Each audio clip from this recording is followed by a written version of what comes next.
Hello everyone, welcome to the Astronomy Trivia Night. We're just going to get started in a couple of moments here, just waiting to get connected properly, and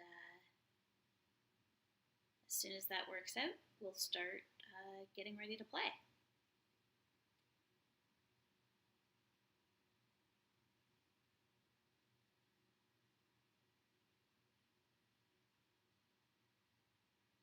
So it looks like a few of you have already started logging in. So while we're waiting to get started, just go to kahoot.it on your device, or if you happen to have the Kahoot app, you can go there too, and just enter the game pin that you see on the screen. So that game pin is 166628.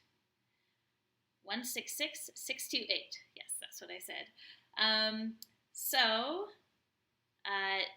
One thing to note when you are signing in, please make sure to use your real email address if you would like a chance to win some prizes. Because if you don't put in your real email address, we don't have any way to contact you, and then we can't send you your prize if you do win. So please make sure to do that, and we promise not to send you any emails unless you've actually won a prize. Pinky swear that we won't send you any spam. All right, looks like we got a good 30 or so participants. That's fantastic.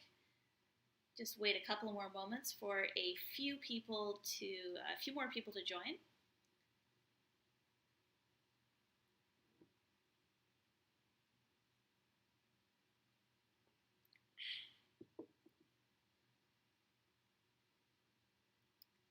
One of my favorite parts of these nights is watching all the interesting names that are generated appear. That's always a lot of fun.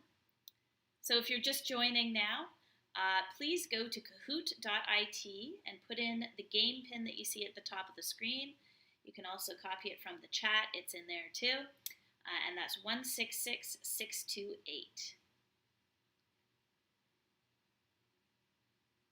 And as soon as you've put that in, make sure to put in your actual email address if you hope to win one of the prizes tonight. Otherwise, we have no way of contacting you.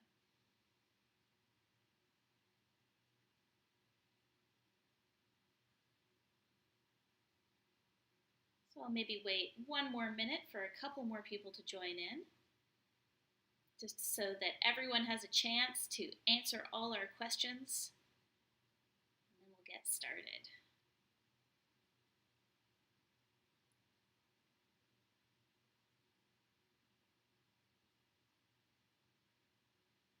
So while you're waiting, you can always put in where you're coming from in the chat. You can feel free to, talk to your fellow viewers about what's happening during this quiz. Any comments you have about astronomically related things, feel free to put all that in the chat. All right, we're at about 50 participants right now. That's pretty good. So I think I'll get started. As we start here, well, I should probably do this first.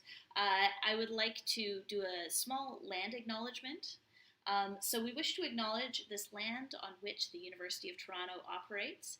For thousands of years, it has been the traditional land of the Huron-Wendat, the Seneca, and the Mississaugas of the Credit. Today, this meeting place is still the home to many Indigenous people from across Turtle Island, and we are grateful to have the opportunity to work on this land. All right, so let's get started for real now. My name is Dr. Ilana McDonald. I will be your hostess today for Astronomy Trivia, hosted by the Dunlap Department of Astronomy and Astrophysics here at the University of Toronto. So let's get started. I'm located right now at the University of Toronto in the Dunlap Institute for Astronomy and Astrophysics. And the topic of our quiz today will be on moons and eclipses, and you will see why in just a moment. But first, we have to go through some rules. So, First of all, anyone can play. We're very inclusive here. However, we can unfortunately only send prizes to Canadian addresses that are outside of Quebec. So sorry, Quebec, and sorry, non-Canadian people who are happening to play today. The next rule is that people with graduate degrees in astronomy are not eligible to win prizes. So if you have a PhD in astronomy, it's a bit of an unfair advantage that you have over everyone else, and we want to make it as fair as possible. If you're under 18, make sure that you have your parents' permission to play. And in that vein, please keep the chat respectful and family friendly, since there might be some younger players this evening. And finally, if you want to win a prize, as I've already said, you have to use your real email address on Kahoot. Otherwise, we can't contact you if you happen to win. But we do promise that we will only contact you if you do win a prize. And speaking of prizes, we want to show you our prizes for today. We have a whole bunch of different prizes to choose from, and how it will work is that if you're in first place, you get a first choice of prizes. If you're in second place, you get a second choice of prizes. And if you're in third place, you get a third choice of prizes, and then we'll do a random draw where the next choice of prize will be yours as well from anyone who participates today. So our first prize is this limited edition Lego Chime telescope set, which is super cool. Our second prize is this much sought after 3D printed moon globe, which lights up with different colors, and it looks very, very cool. Our third prize is a Dunlap Institute t-shirt, which is very attractive. Then our fourth prize set is a Dunlap water bottle, Starfinder, and some very cool stickers. And finally, our fifth prize is a Dunlap pop socket, which you can put on your phone so that your phone looks the coolest, a notepad, and a Starfinder. All right, so that's our prizes, and if anyone is just joining right now, please go to kahoot.it and put in the game pin that you see at the bottom of the screen or in the chat, so 166628. All right, let's get started with our first question of the evening. So our very first question is very topical, and that is, what is a lunar eclipse? Is it when the moon's shadow blocks the sun? Is it when the Earth's shadow blocks the moon? Is it when the Earth's shadow blocks the sun? Or is it when the moon is visible during the day? Which one of these things is a lunar eclipse? So get your answers in quickly, because the faster that you answer, the more points that you get. And time's up already. So most of you got the correct answer, which is it's when the Earth's shadow blocks the moon. Now, the reason why this question is so topical is because in the next couple of days, we will actually be experiencing this exact phenomenon. However, before that, we have to look at our scoreboard and see who's starting off in the lead. So it looks like Diplomat Rhino is currently in the lead, but it's a very, very close race to start off. All right. So the reason why it's topical to talk about lunar eclipses is that there will be a partial lunar eclipse on November 19th, which is this Friday. It's happening very, very early in the morning. It will be most covered up at around 4 a.m. in Toronto. And this is actually a partial lunar eclipse in that the moon won't be totally covered by the Earth's shadow. However, it's going to be about 97% totally covered by the Earth's shadow. So it will look almost like a total lunar eclipse. So let's move on to our next question related to lunar eclipses. Surprise, surprise. Oh wait, maybe I should explain that better. So here is a diagram of what is happening when there is a lunar eclipse. Basically, you have the sun emitting its rays. The Earth is, in the way of the moon, and the Earth then casts a shadow on the moon. and then the main part of the shadow is called the umbra, and sort of the edges of the shadow are called the penumbra, if you happen to come across those terms. All right, now on to our next question, and that is, during which phase of the moon does a lunar eclipse occur? So, based on the diagram you just saw, does a lunar eclipse happen during a full moon, during a new moon, during a quarter moon, or during any phase of the moon? We have a helpful little diagram of your phases of the moon here. So during which phase of the moon does a lunar eclipse occur? So based on that previous diagram that you saw, which phase do you think it happens during? Time's up. Let's see how you did. So most of you got the correct answer. Very good. The full moon, or a lunar eclipse, does happen only during a full moon. So what you saw from the previous diagram is that the moon is on the opposite side of the Earth from the sun. And that is when you see a full moon, when the face of the moon is completely illuminated by the sun's rays. So yes, you can only get a lunar eclipse when the moon is in that position. All right, moving on, or looking again at our scoreboard, it looks like Clever Ant has moved to the lead, so good job to you. The Aquatic Dove in a close second. Now, our next question is, how long does a lunar eclipse typically last? So does it last only a few seconds? Does it last a few minutes? Does it last more than several minutes but less than an hour? Or does it last for a few hours? So how long does a lunar eclipse typically last? Now keep in mind that the moon will be most covered up at 4 a.m., but that didn't give you any information about how long the total thing will last. So it looks like there was a split between more than several minutes but less than an hour and a few hours, and the correct answer is actually a few hours. So the lunar eclipse that we're going to see, hopefully, if it's not cloudy, on early Friday morning will last a few hours. So before we get into that, though, let's go back to our scoreboard.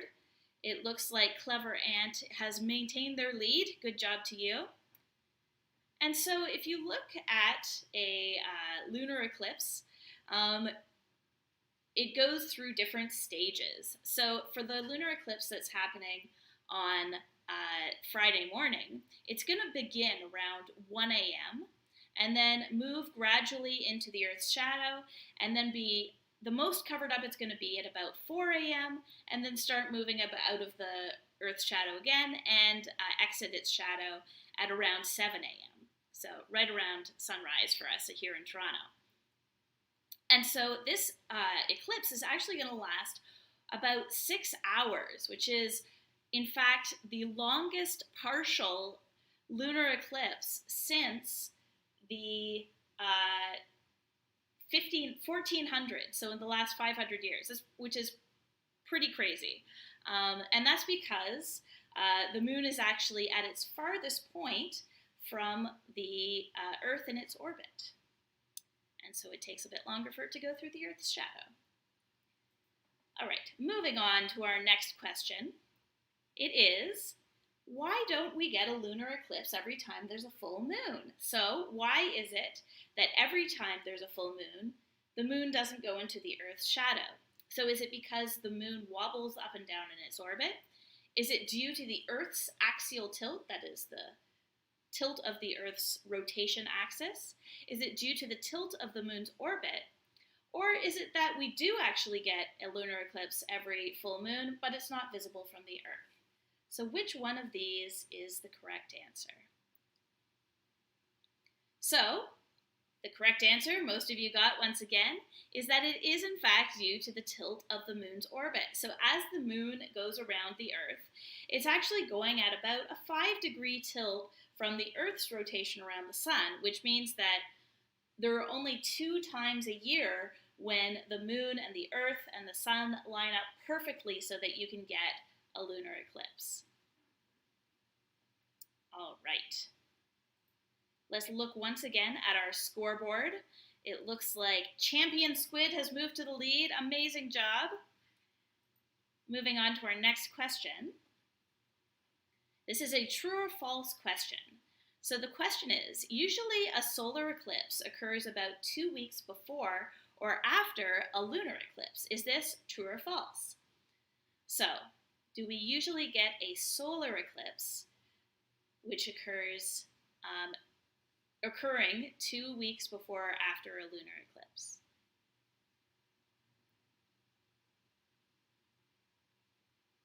We've got about 6 seconds left, so get those answers in.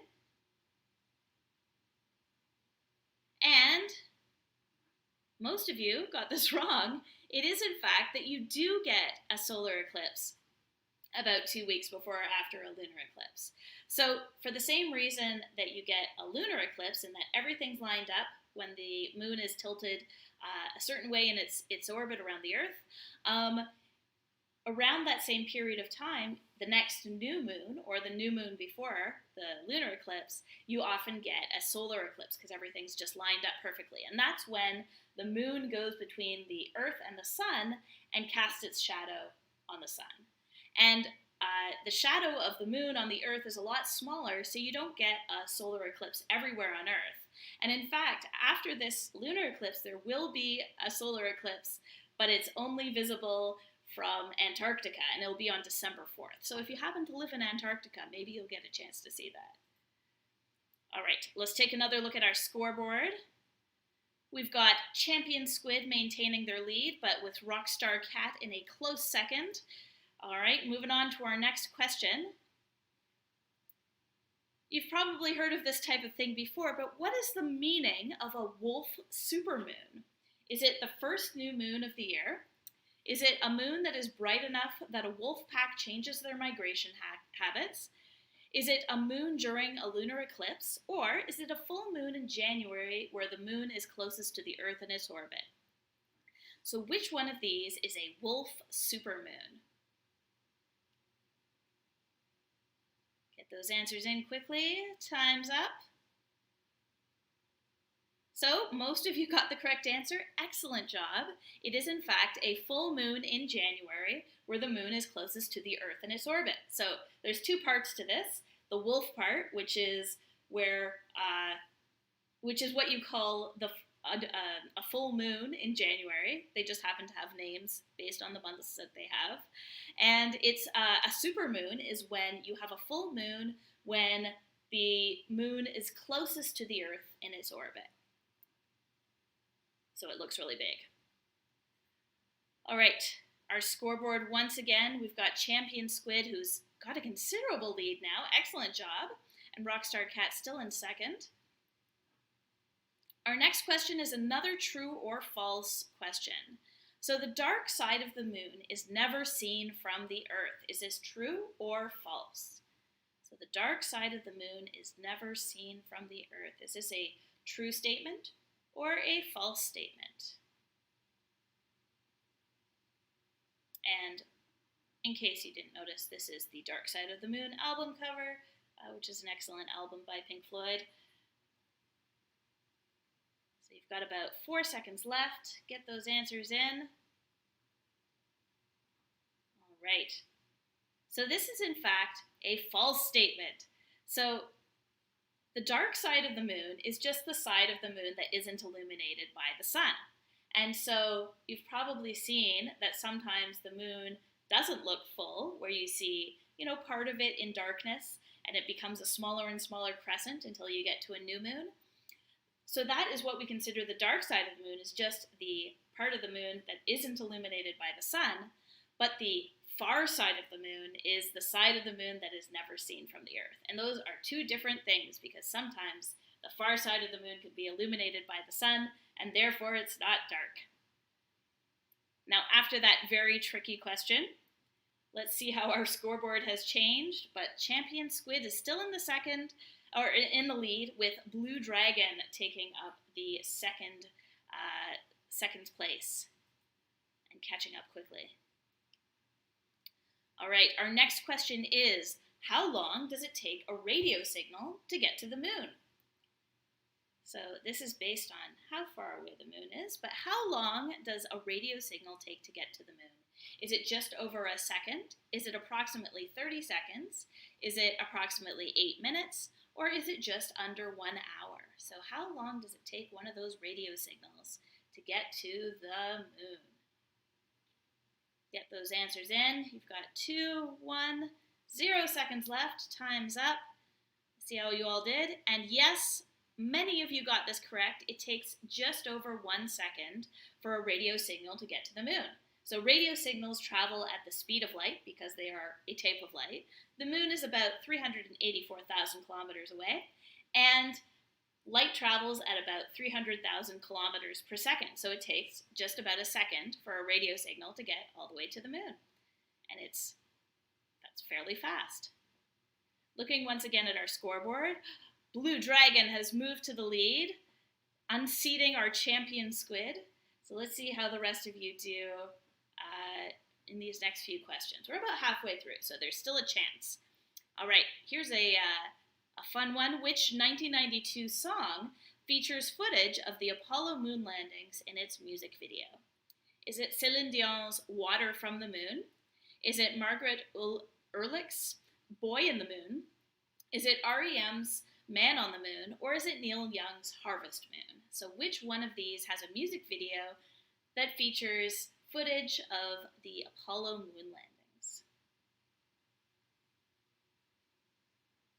All right, time's up. And the correct answer is yes, REM's Man on the Moon, which is an excellent song. I really, really enjoy it. And I was also surprised to learn how many songs from 1992 happen to have moon in their title. But none of the other ones have Apollo moon landing footage in their music videos, so it works out.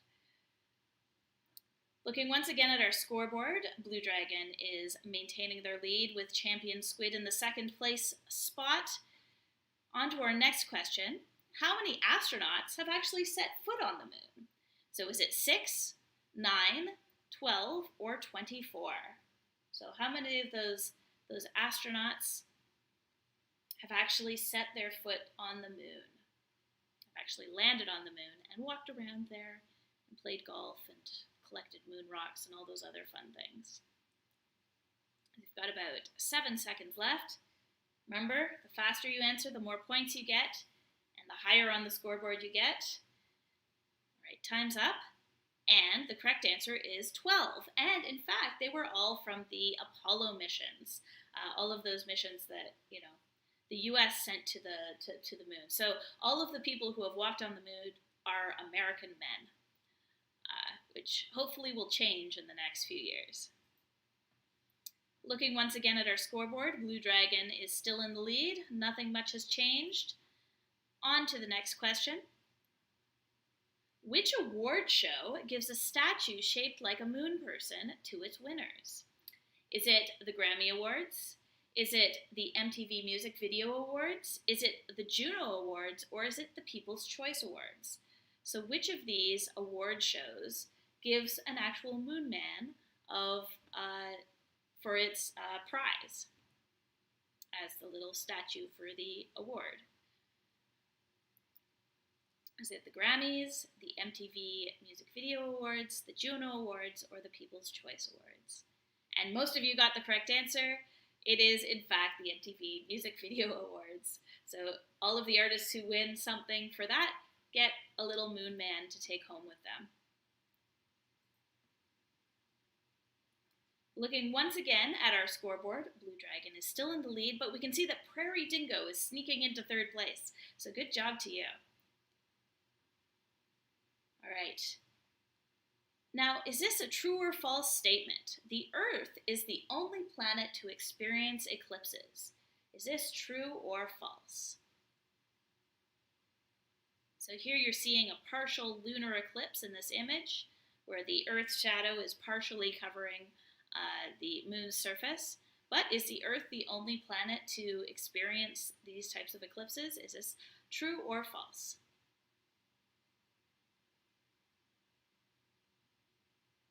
And your time is up.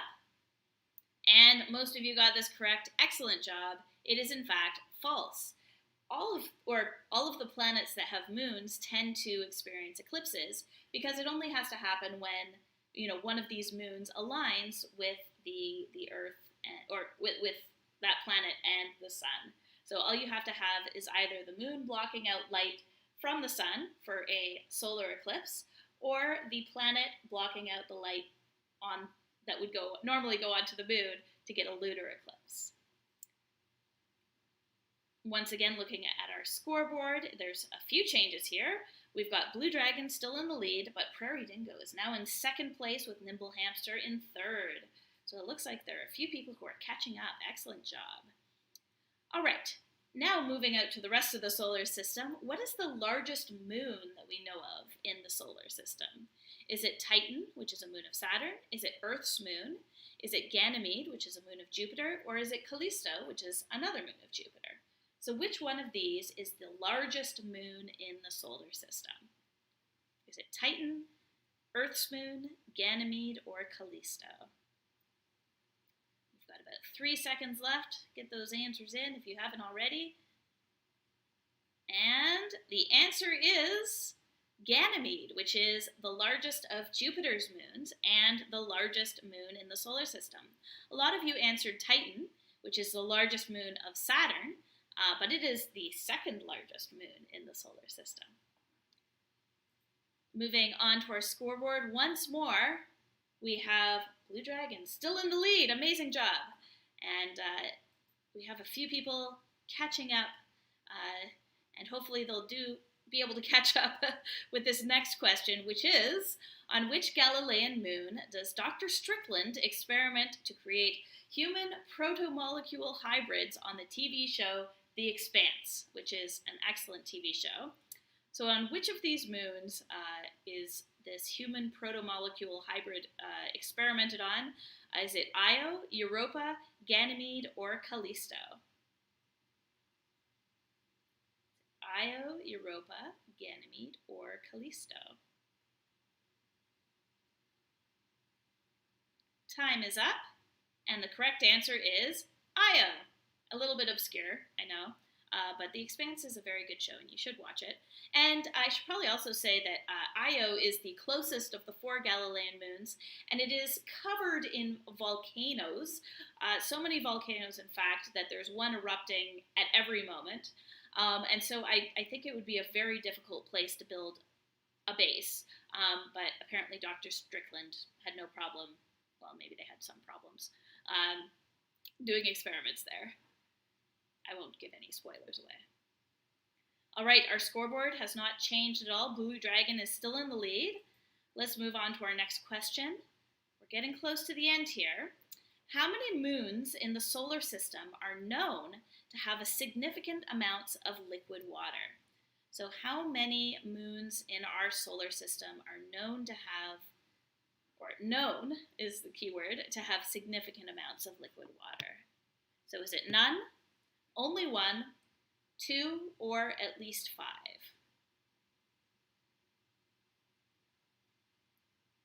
Get those answers in. 5 seconds left. 4, 3, 2, 1. And your time is up. Pretty even across the board here. It is, in fact, 2 that are known to have liquid water. And those 2 are Enceladus, which is a tiny moon of Saturn, which is known to have a liquid ocean under its icy surface. And the second of the Galilean moons, Europa, which is one of the moons of Jupiter, which is also known to have a considerable amount of liquid water under its surface. There are other moons where it's hypothesized that there might be some, but we're pretty sure only of 2. But we'll probably discover more in the future, I'd imagine. All right, once again, our scoreboard has changed a little bit. We've got Blue Dragon in the lead still, and Nimble Hamster is starting to catch up. We have our before last question now.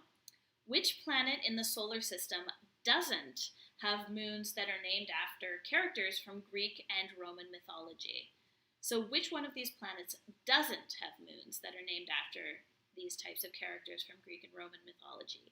Is it Mars, Jupiter, Saturn, or Uranus? So which of these planets doesn't have moons that are named after Roman and Greek mythology characters? Get those answers in. Got 1 second left, no seconds left. And the correct answer is Uranus. So all of Uranus's moons are actually named after characters from Shakespearean plays, such as Titania and Oberon. It's the only planet in the solar system that doesn't have moons that are named after characters from Greek and Roman mythology.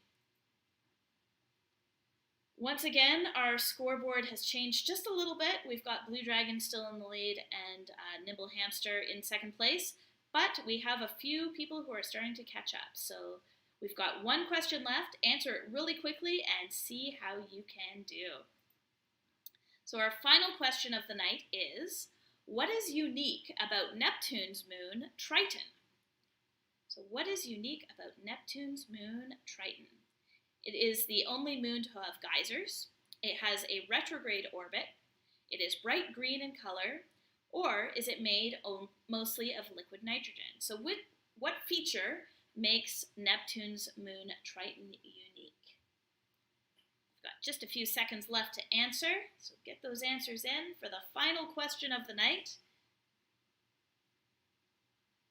And the correct answer is, which most of you got, congratulations, is that it has a retrograde orbit, which means that it's orbiting in the opposite direction from the way that Neptune is spinning, the way that Neptune is going around the sun, and the direction that the other moons of Neptune are orbiting.